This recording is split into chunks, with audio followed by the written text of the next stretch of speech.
chosen one. I need you to stop absolutely everything you are doing right now.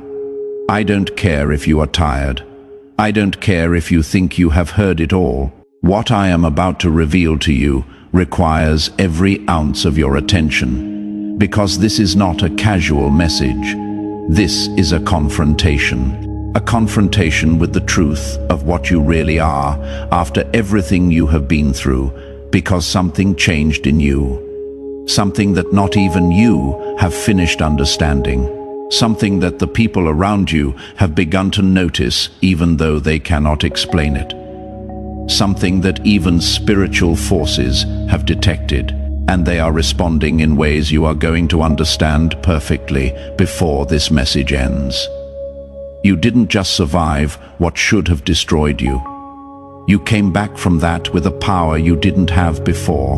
And when I say that even God was terrified, I am not talking about fear as a human understands it. I am talking about that sacred astonishment that occurs in celestial dimensions when a soul demonstrates something that defies all projections that existed about it. You did that, and you didn't even realize exactly when it happened.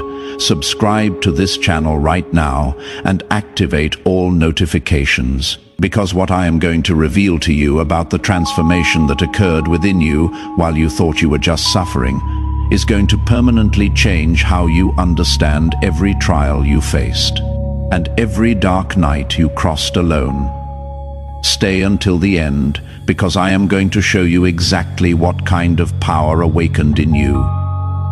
Why does that power terrify darkness as much as it astonishes heaven?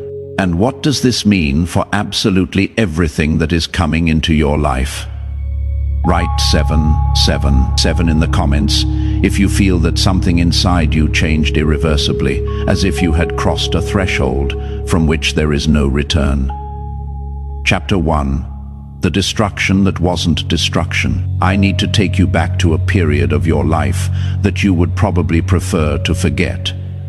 A period where everything seemed to be falling apart at the same time, where the blows didn't come one by one, but in consecutive waves that didn't give you time to recover before the next impact.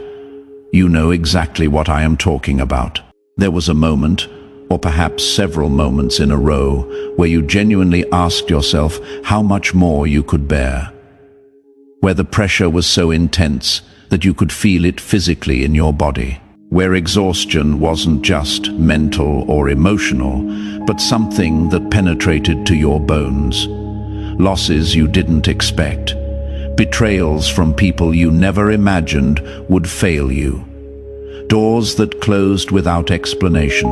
Opportunities that evaporated just when they seemed certain. Loneliness in moments when you needed support the most.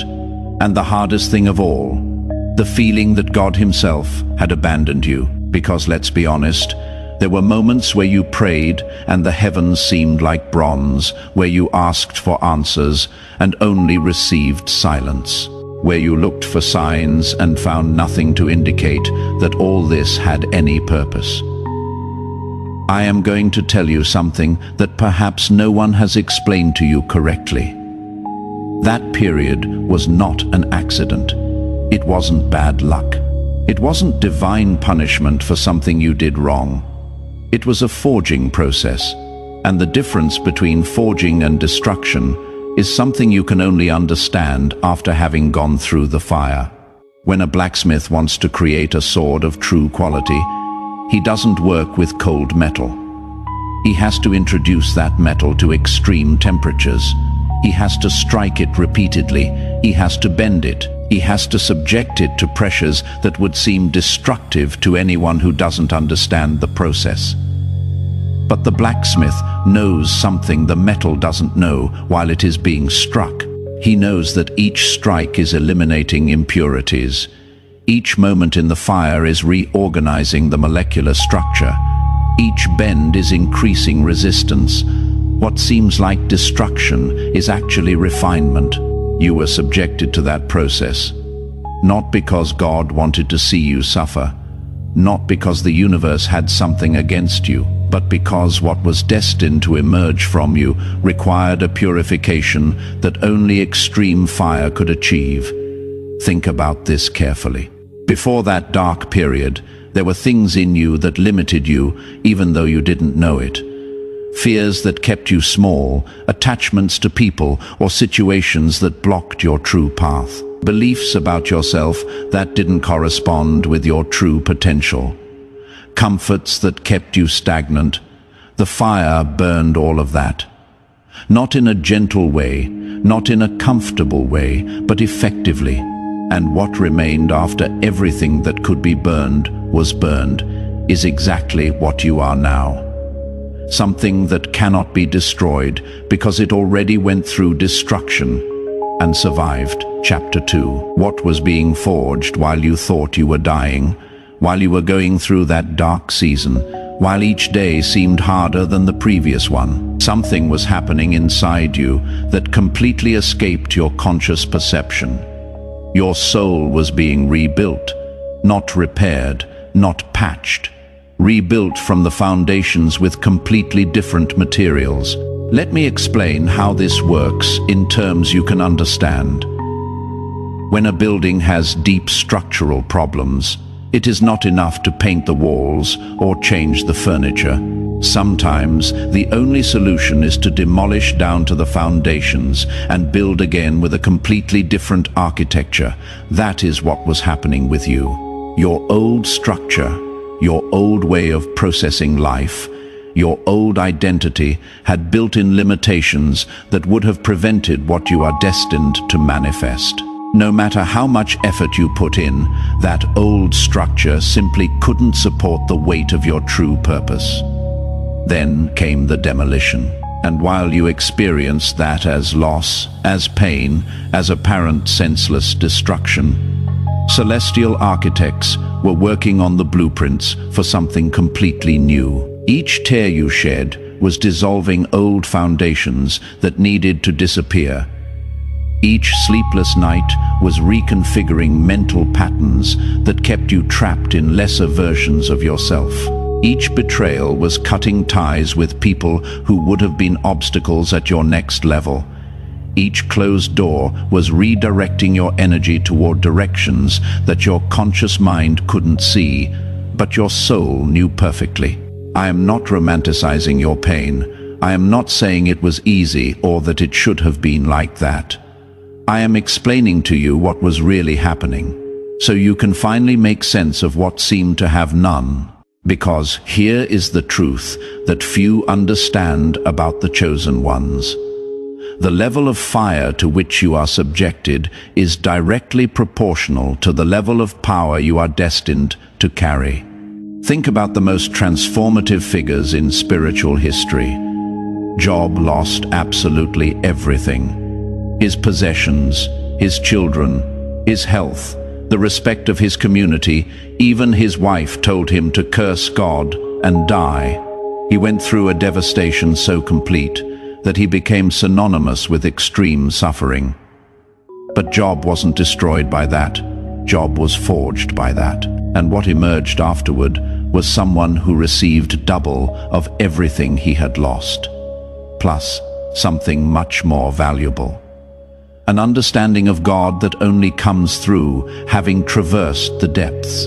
Joseph was sold as a slave by his own brothers. He was falsely accused and imprisoned for years. He was forgotten by people who promised to help him. Each time it seemed his situation would improve, something made it even worse. But Joseph wasn't destroyed by that. Joseph was positioned by that. And what emerged afterward was someone with the authority to save entire nations, including the very brothers who betrayed him. David was hunted like an animal for years. He had to hide in caves. He was betrayed repeatedly. He lived as a fugitive when he had a promise of kingdom over his life. The distance between his reality and his promise seemed impossible to cross. But David wasn't destroyed by that. David was prepared by that. And what emerged afterward was someone called a man after God's own heart. Do you see the pattern? The fire wasn't random. The destruction wasn't purposeless. It was calibrated precisely to forge what was needed. And you are part of that same pattern. Chapter 3, the power that terrifies. Let's talk about what emerged from you after the fire. Because it is not what you think.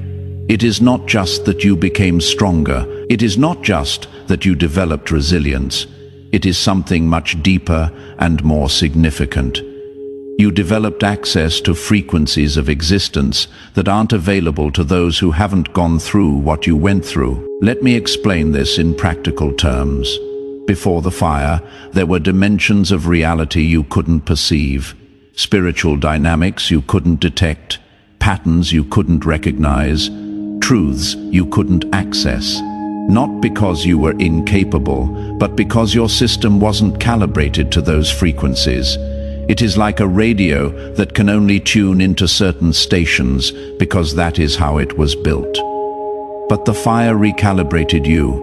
It literally changed your internal wiring, and now you can perceive things that previously were invisible to you. You can feel spiritual atmospheres before they manifest physically. You can recognize patterns of destiny that others cannot see. You can detect truth and deception with an accuracy that borders on supernatural. You can navigate spiritual warfare with a wisdom that wasn't available before. This is not ego. This is not thinking you are better than others. This is understanding what actually happened during your transformation and why this power terrifies certain forces, because a transformed soul that maintained its integrity through the fire. A heart that went through hell and came out without bitterness. A spirit that was crushed but not broken. That is something extremely dangerous to darkness, because it cannot be manipulated the same way. It cannot be deceived with the same lies.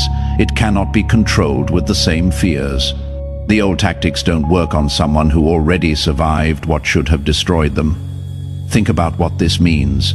Someone who lost everything and learned they could rebuild. Someone who was betrayed and learned they didn't need those who betrayed them. Someone who walked through darkness and learned to generate their own light. That is not someone who can be easily threatened. That is not someone who can be bought with promises of comfort. That is not someone who will compromise their truth for acceptance. And that terrifies the forces that depend on keeping people small and controlled. Chapter 4. The recognition that changes everything. I need you to understand something fundamental about your current position. What you are now is not what you were before.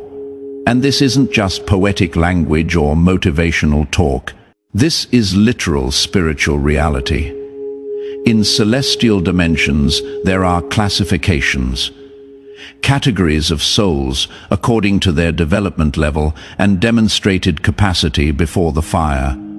You were in one classification. After the fire, you were reclassified. This happened automatically, not because someone decided to reward you, not because you earned points for suffering, but because your transformation was so complete that it literally changed your spiritual DNA.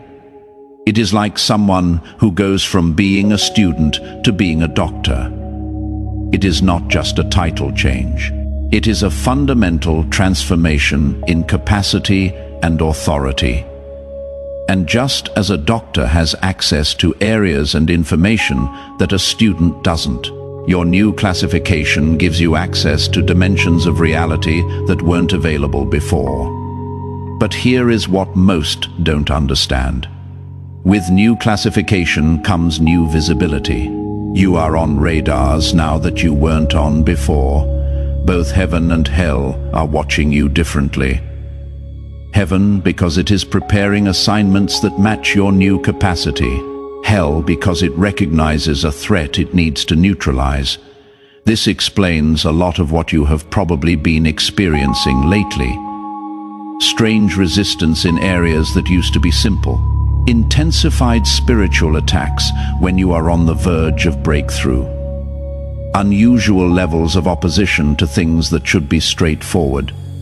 It is not random. It is a response to what you became, and you need to understand this to navigate what is coming correctly, because the battles you are facing now are not the same battles you faced before. They require different strategies, different levels of discernment, different types of spiritual weapons. But you have access to all of that now. That is what the fire gave you. Chapter 5. The divine terror you generated. When I say that even God was terrified, I need to clarify what this really means. In Hebrew, the original language of much of sacred scripture, there is a word, yirah. It is often translated as fear, but it doesn't mean fear as we understand it in human terms. It means reverent awe, sacred astonishment. That feeling that arises when encountering something so magnificent it exceeds all categories of normal understanding. That is what happened in celestial dimensions when you emerged from the fire. Not because God didn't know what you were capable of, but because seeing potential manifest into reality always creates a sacred moment. Even for the divine, it is like a father who knows his child is talented, but still feels overwhelming emotion when he sees that child perform on stage for the first time. The knowledge doesn't diminish the impact of the reality. God knew what seed was planted in you. But seeing that seed survive the fire, watching it grow through impossible circumstances, witnessing it bloom despite all the reasons it shouldn't, that creates yirah, sacred astonishment. Divine terror in the sense of overwhelming magnitude. And here is what this means for you. When you generate that kind of response in celestial dimensions, when your transformation is so complete that even heaven pauses in astonishment, you have crossed a threshold from which there is no return. You are not just another believer anymore. You are not just another person trying to be spiritual.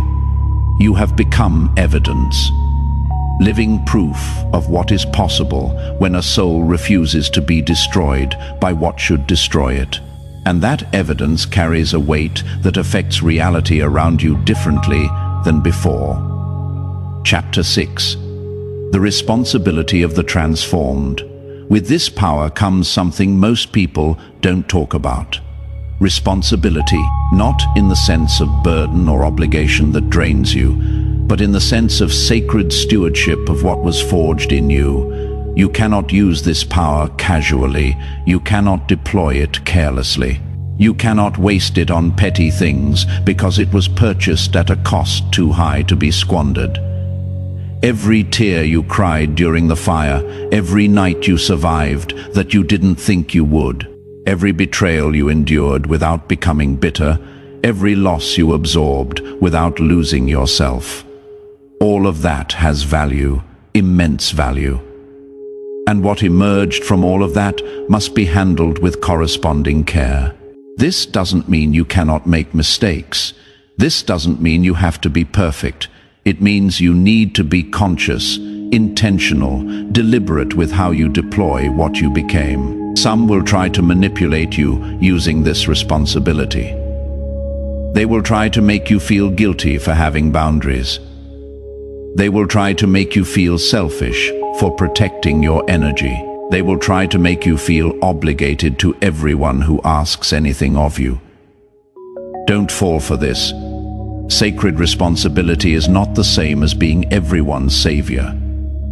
Stewardship doesn't mean availability to all demands. Wisdom knows the difference between a genuine call and manipulation disguised as need.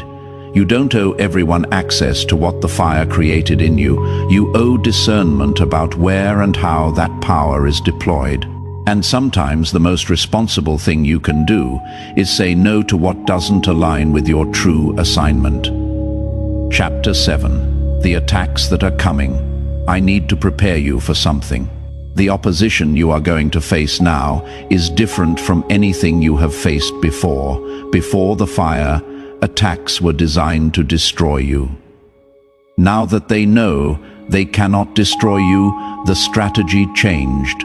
Now they are trying to distract you, divert you, keep you so busy with secondary things that you never deploy what you actually became. Watch for this pattern. Opportunities that seem good but feel wrong, relationships that seem promising but drain your energy, projects that seem important but lead nowhere, controversies that seem worth engaging but consume your focus. All designed to keep your power tied up in things that don't actually matter. The goal is simple. If they cannot destroy your power, at least they can prevent you from using it. If they keep you distracted enough, you will never manifest what you are capable of manifesting. Second tactic, isolation.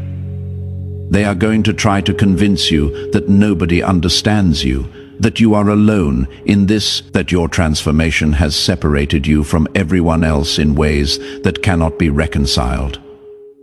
And there is some truth to this. Your transformation did separate you from your old version, and from people who only related to that old version. But the deception is in making you believe that this separation means permanent loneliness. The truth is that your transformation is preparing you for connections of a completely different kind. People who are on similar frequencies, people who have also gone through their own fires, people with whom you can build something that would never have been possible with those you left behind. Third tactic, making you doubt your transformation. This is subtle but effective. They are going to try to convince you that nothing really changed, that you are still the same as always, that the changes you perceive are illusion or exaggeration. They will do this by bringing up memories of your past failures, amplifying your current mistakes to make them seem bigger than they are, using the voices of people who knew you before and cannot see who you are now. The goal is to make you operate from your old identity again, because if they achieve that, they neutralize the power you developed. Don't fall for this. The changes are real. The transformation happened. What you are now is fundamentally different from what you were before the fire. Chapter 8. What is coming? Now I need to talk to you about what is being prepared for your life, because your transformation was not an end in itself. It was preparation for something, and that something is closer than you think. There are doors that are about to open that you didn't even know existed, opportunities that are going to appear from unexpected directions, connections that are going to happen in ways you couldn't have orchestrated even if you tried, resources that are going to flow to you because you now have the internal structure to administer them correctly. But I need to be clear about something. This doesn't come as a reward for having suffered. This mentality that suffering deserves compensation is not exactly how the spiritual kingdom works. What is coming is a result of who you became through the process. It is like someone who developed muscles through intense training and can now lift weights that were previously impossible. The training was hard, but the resulting capacity isn't a consolation prize. It is the natural consequence of what was developed. Your capacity to receive and administer what is coming was developed through the fire. And now that capacity exists, the things that require that capacity can begin to flow to you. I don't know exactly what form this will take in your specific situation. For some, it is expanded influence. For others, it is abundant provision. For others, it is relationships of depth they had never experienced before. For others, it is clarity of purpose that finally allows energy to be focused. But something is coming, something significant, something directly connected to the person you became during the fire. Prepare yourself to receive it, not with anxiety, not with demand, but with the calm expectation of someone who knows the process worked and the results are inevitable. Chapter 9. The message that was recorded for you. When a soul goes through the type of transformation you went through, something is recorded in the celestial archives.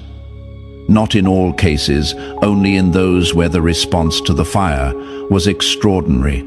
Your case was one of those. And there is a message that was recorded specifically for you. Not for chosen ones in general. For you specifically at this moment of your journey. Let me share it with you. To you who went through the fire and emerged without poison in your heart.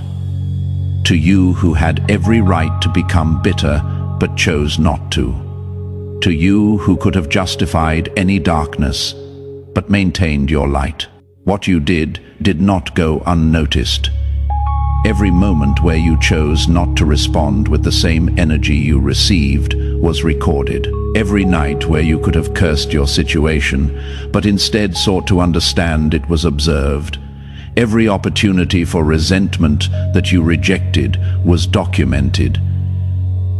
And now that the fire did its work, now that the forging is complete, now that you emerged as something you weren't before, heaven responds. Not with applause that feeds your ego, not with validation that makes you feel superior to others, with assignments. Because the purpose of forging was never just to make you stronger for your own benefit. It was to prepare you for specific burdens that require exactly the type of strength you developed. There are people you are going to meet who need exactly what you can now offer. There are situations you are going to face that require exactly the capacity you developed. There are purposes that are waiting for exactly the version of you that emerged from the fire, not as a heavy obligation.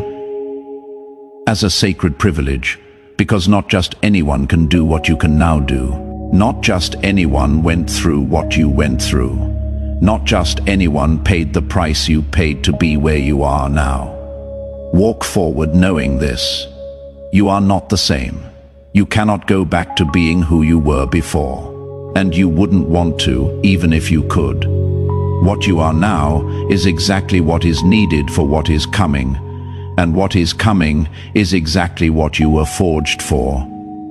This is what it means that even God was terrified, not human fear, divine astonishment at a soul that proved capable of going through fire and emerging more luminous on the other side. That soul is you. And all of heaven is watching what you will do now. If this revelation resonated in the depths of your being, if you recognize that you went through a fire that transformed you in irreversible ways, and if you confirm that you are ready to operate from this new identity forged in the flames, write 777 in the comments to seal this truth in your consciousness. For those who want to delve deeper into how to consciously activate and use this power forged by fire, there is exclusive material in the description and pinned comment that costs less than a pizza and comes with a complete audiobook plus a 5-minute meditation guide as a special bonus. Subscribe to this channel and activate all notifications to receive more revelations about your true identity and the power that was activated through everything you went through. Share this video with someone who is also going through their own fire and needs to know that what seems like destruction can be the most important forging process of their life. And before you go, click on the video that is appearing on your screen right now to discover exactly how your new spiritual classification activates specific assignments that are being prepared exclusively for someone with your level of demonstrated transformation. Together, we are stronger.